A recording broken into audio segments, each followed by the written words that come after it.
At sinight ho niya yung dahilan na she's not mentally fit, Madam Chair. May I know if Mayor Alice Go is still in the country?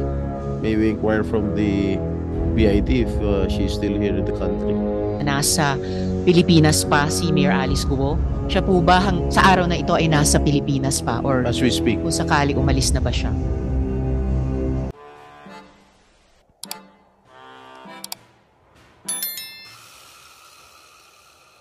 Noong nakaraang linggo po, lumantad po ang totoong pagkakilanlan kay Alice Guo. Salamat sa NBI. Wala na pong duda ng ating kaisipan na siya si Guo Huaping, ang isang Chinese citizen na pumunta sa Pilipinas ng murang gulang. I know that the Office of the Solicitor General has filed a petition for cancellation of Mayor Guo's Certificate of Live Birth sa RTC ng Tarlac noong nakaraang Biyernes. Alam ko na hinahanda na din nila ang petition for quo warranto na magpapatanggal sa kanya sa kanyang pwesto bilang mayor. Sana maging malinaw ang mensaheng ito. Ang Filipino citizenship ay hindi parang candy na ipinamimigay. Filipino citizenship is not for sale. At kung ginamit mo pa ang pekeng pagka-Pilipino mo para tumakbo sa anumang pwesto, kung ginamit mo ito para tumulong magpalaganap ng krimen gaya ng money laundering, human trafficking o magtrabaho kontra sa pambansang seguridad, dekada man ang lumipas, dadating ang araw ng pagtutuos.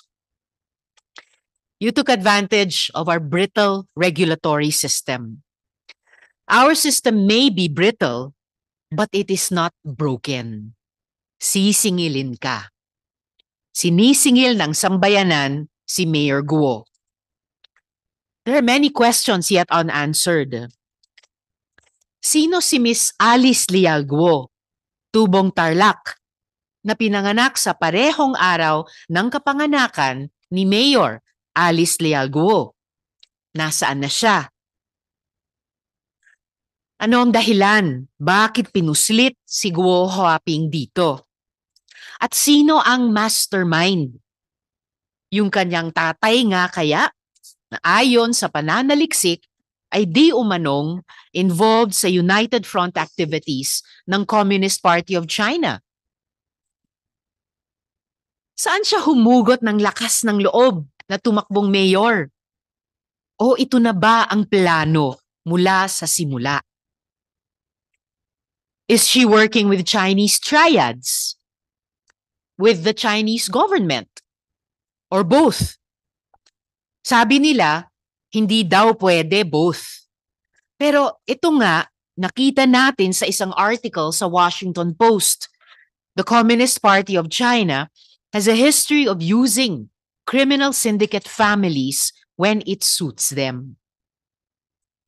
But the question we want to answer here today, and perhaps the question we are capable of answering, who are enabling her and these pogos? Are there protectors within our government? Bakit tayo umabot sa ganito? Madam Chairman, nakakadismaya at nakakadismaya dahil pang-apat na hearing na natin to at inibitahan natin itong mga mahalagang resource persons para mabigyan sila ng pagkakataon magpaliwanag, ibigay yung kanilang opinion, ibigay yung kanilang side. At yung ibang mga personalidad dito, nag-issue na tayo ng subpoena, pero parang walang respeto na ibinibigay sa institusyon at sa Senado. Para sa akin, yung pagbabaliwala nila ng subpoena, parang pagbabaliwala at pagwawalang respeto sa ating institusyon at sa proseso na ginagawa natin para makahanap ng katotohanan. Itong pag hindi nila pagdaluho dito ay kawalan huyan para sa kanila dahil mawawalan sila ng oportunidad na magpaliwanag at para sa akin sinyalis ito na meron silang alam na ayaw nilang isiwalat o ayaw nilang ipaalam sa atin at meron silang tinatago. Yung hindi nila pagpunta ho dito para sa akin is a sign of guilt. No? Dahil ito ay pang-apat na hearing na ho natin at ilang beses na rin ho natin na nasabi sa komite kung sino-sino itong mga personalidad.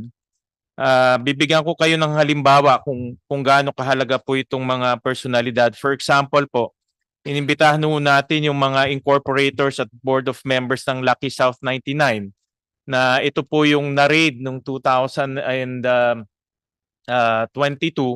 at ngayon meron na namang problema. Inibitahan rin ho natin yung may-ari ng lupa, yung Whirlwind Corporation, kung saan doon natuklasan po yung isa sa pinakamalaki at isa sa pinaka-violenteng Pogo Hub sa Pilipinas. No? At wala rin pumunta ho sa kanila. Nag-issue ho tayo ng supina para kay Go Huaping para ipagpatuloy yung ating pagtatanong at higit sa lahat malaman kung sino po yung mga nasa likod nitong Pogo Hub sa Bamban. Pero pangalawang pagtanggi o pangalawang beses siya nang hindi pumunta ho dito, ngayon na kahit may supina, binaliwala pa rin niya yung supina na inisyu ng committee. May isa pang personalidad na mahalaga ho, yung si Ginang Nancy Gamo, no? Na lumabas po sa maraming papeles, sa papeles ng mga Go-related companies, sa papeles nung dalawang Pogo Hub, yung Zunyuan at Hongsheng. Pero nagpadala siya ng letter at hindi rin siya makakapunta dahil raw pinagbabawalan siya ng doktor niya. Pero Madam Chairman, nakita ko yung kanyang interview Hindi lang isang beses o 4 na beses yung kanyang interview at lumalabas ho siya para magbigay ho ng mga interviews. No? So hindi po katanggap-tanggap ho para sa atin na nagbibigay ka ng interview sa media pero yung formal na hearing, yung formal na pagdinig, hindi ka pupunta ho dito. At may supina na rin ho na issue. So, Madam Chairman, uulitin ko po yung aking motion in the past, no, nung last hearing. At ngayon, I will move to issue a subpoena dito po sa mga incorporators at board members ng Lucky South 99 Outsourcing Incorporated. Namely ho, si Ronelyn Baterna, si Michael Mascarenas, Stephanie Mascarenas, Rodrigo Banda, at Mr. Jing Gu. Itong Mascarenas family ho, interlocking directors ho to na present siya sa Lucky South 99 at present rin ho siya sa Whirlwind Corporation. So in other words, lumalabas parang iisa lang itong kumpanyang ito. No? Pero dahil hindi nga ho sila pumupunta ho dito, hindi natin malalaman yung katotohanan. Again, I will move also for the issuance of a subpoena to the board members of Lucky South 99. Ito po yung present na mga board members and officers. Si Mr. Julian Linsangan, who's the president and chairperson. Ito sana yung pinakamahalagang personalidad para diretso natin tanungin siya kung bakit sa kanyang pasilidad nangyayari itong mga krimen at itong mga torture na nangyayari. Si Mr. Edwin Ang, si Mr. Myron Chua, again to issue a subpoena to the incorporators, board members of Lucky South 99 Outsourcing, who are also incorporators of Whirlwind Corporation. Ito yung interlocking. Si Miss Josefina Mascarenas, Mr. Xiang Tan, si Mr. Daniel Salcedo. Ito po yung presidente ng Whirlwind Corporation na kasalukuyan po. Maganda rin ho sana marinig sa kanya kung bakit sa kanyang 10-hectare property nangyayari itong mga torture at human trafficking. Si Mr. Duaren Wu, applicant ho to sa mga PAGCOR, itong si Mr. Duaren Wu, yung kanyang pangalan lumalabas to sa marami ring mga papeles related to Whirlwind Corporation. Si Ms. Chona Alejandre, who's also a board member of Whirlwind Corporation. And then I will move to cite in contempt those individuals, Madam Chair, who we issued subpoena to. Si Ms. Wen Yilin, Mr. Simen Lial Go, si Guo Huaping aka Alice Guo, Mr. Jan Jong Guo, Miss Sheila Yel Guo at Miss Wesley Guo. Nung huling pagdinig ho natin, nag-issue na ho tayo ng supina. Para sa akin ho, hindi katanggap-tanggap po yung dahilan ni Miss Guo Huaping dahil siya po ang nasa gitna nitong pangyayari sa Bamban eh. Siya po ang may alam kung ano po nangyari. Lahat ho ng application, andun po yung pangalan niya. Siya po yung nagbukas ng pinto para makapasok po itong Pogo Hub. At marami pa tayong katanungan kung sino ba talaga ang nasa likod at sino yung mga kasama niya dito sa Pogo Hub na ito. At I will also move to cite in contempt Ms. Nancy Jimenez Gamo, the accountant that incorporated the Go-related family businesses and also the two Pogo Hubs. May mga personalidad ho dito na nag-issue ho tayo ng supina pero based on the COMSEC, mga dummies or non-existent. Pero uulitin ko na rin po, no, just in case na lumabas ho sila. Also to cite in contempt Ms. Jamelyn Cruz, Mr. Roderick Pujante at Mr. Juan Miguel Alpas. There's also another personality na crucial ho dito sa ating investigation. Ito po si Catherine Cassandra Ong na nag-issue na rin ho tayo ng supina pero wala ho siya dito. So I also move to cite in contempt Ms. Catherine Cassandra Ong. Nag-issue rin ho tayo ng supina kay Mr. Dennis Cunanan para marinig ho yung kanyang side at yung kanyang pangalan ay madalas lumalabas sa application sa PAGCOR in relation to Lucky South 99. So I move to cite him in contempt as well. Meron po hong dalawang tao ho dito na crucial. Ito ho si Mr. Alberto de la Serna at si Mr. Jonathan Mendoza. Kulang rin, hindi ho mahanap ng ating COMSEC pero lumalabas rin ho to sa interviews na nakita ko ho sa Rappler yung mga pangalan ho nito. So I also move to cite in contempt Mr. Alberto de la Serna and Jonathan Mendoza. Mga totoong tao ho to dahil nakikita ko ho to sa mga interviews. So again, Madam Chair, hindi ho magiging kompleto yung ating hearing and investigation kung wala po itong mga personalidad na ito. Specifically those connected to Lucky South 99 and to Whirlwind Corporation as well as si Ms. Nancy Gamo at of course si Guo Huaping and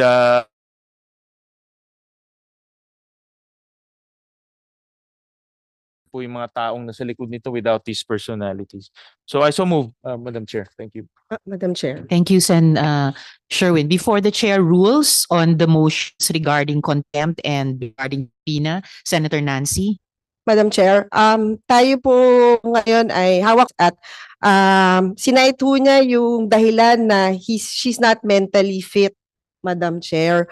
Sa akin lang, nakakahiya naman po dun sa mga tunay na may mental health condition. I would just like to reiterate, Madam Chair, na seryosong usapin ang mental health at hindi po ito dapat ginagamit na dahilan para magsinungaling. Yun lang po, Madam Chair. Madam Chair, if I Maraming may. salamat, Sen Nancy. Yes, Senate President Pro Tempore. You have Thank you, the Madam floor. Chair. May I know if the legal counsel or the lawyer of Mayor Alice Go is present here? COMSEC is the lawyer of Mayor Alice Guo present at the hearing. It would appear, Sen Jinggoy, Senate President Pro Temp, that the lawyer of Mayor Alice Guo is not at the All hearing. right. May I know if Mayor Alice Go is still in the country? May we inquire from the BID if she's still here in the country? Could we please hear from the BI? The committee would like to repeat the question to which you answered in the affirmative in the last hearing na nasa Pilipinas pa si Mayor Alice Guo. Siya po ba sa araw na ito ay nasa Pilipinas pa or As we speak, kung sakali umalis na ba siya? any rep from the BID? Yes, please approach a mic.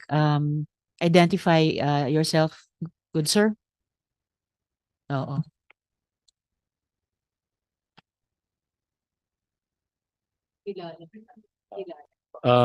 Yes.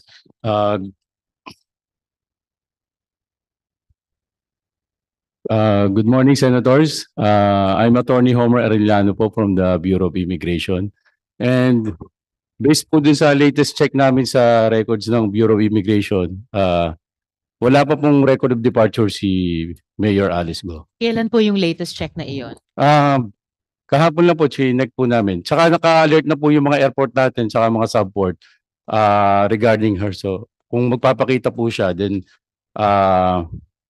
we will know po kung ano.